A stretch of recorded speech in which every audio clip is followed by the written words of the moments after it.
Texans in Congress are all on the record when it comes to the impeachment of President Donald Trump. The vote set the stage for a trial in the Senate, likely to begin in January.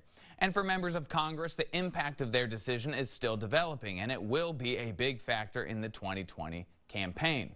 And I'm here with Ross Ramsey from the Texas Tribune. Thanks for joining us. Thanks for having me. So the House of Representatives has impeached Donald Trump. Did all of the Texas Congress members do what we thought they were going to do? Yeah, they ended up voting on party lines. 13 Democrats voted yes, 23 Republicans voted no. Everybody voted according to party.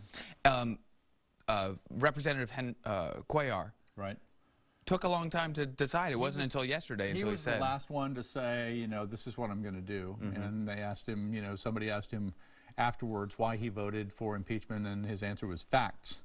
So didn't have a long statement, so he was on the line, and then there were two members of Congress, Colin Allred from Dallas, Lizzie Fletcher from Houston, who were elected in 2018, and there was some question about how they would vote on this.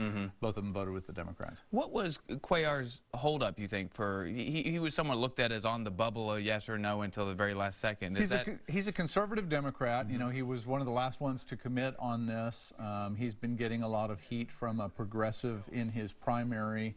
And I think, you know, some of this was cute and some of this was, you know, get some attention for his impeachment vote. And is this going to have any impact on these specific members in 2020? I mean, this is going to be a vote that everybody remembers. I think it's a vote that everybody remembers. I think the people that are going to turn out to be in the most tense situations are the ones who voted against their party. There's just a few of them, none of them in Texas. Another big story from the Texas Tribune this week was we found out that our Texas Land Commissioner, George P. Bush, didn't tell us everything about where he made his money from.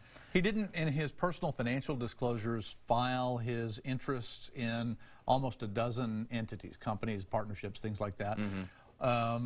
And once asked about that by our reporter Jay Root, he corrected his financial report, so all of that's reported now. It turns out one of the companies on which he was a board contractor with the school land board, where George P. Bush is one of the, you know, one of the elected officials in charge. So there might be a conflict of interest. That's still to be sorted out.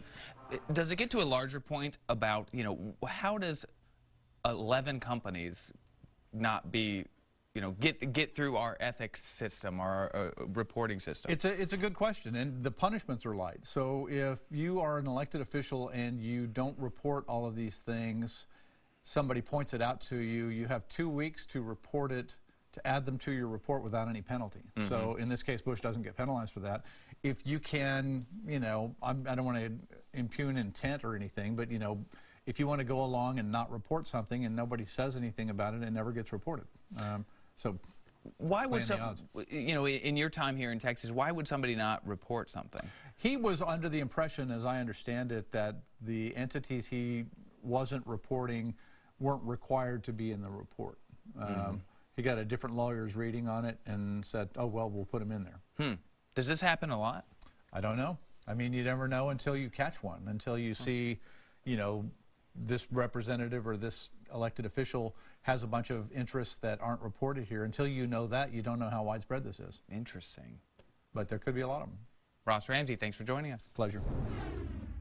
Democrats in D.C. picked their favorite candidate in a packed Texas Senate primary, but others in the field say the party establishment made the wrong choice. What we need is a candidate who truly represents and reflects the needs of Texas and addresses the issues.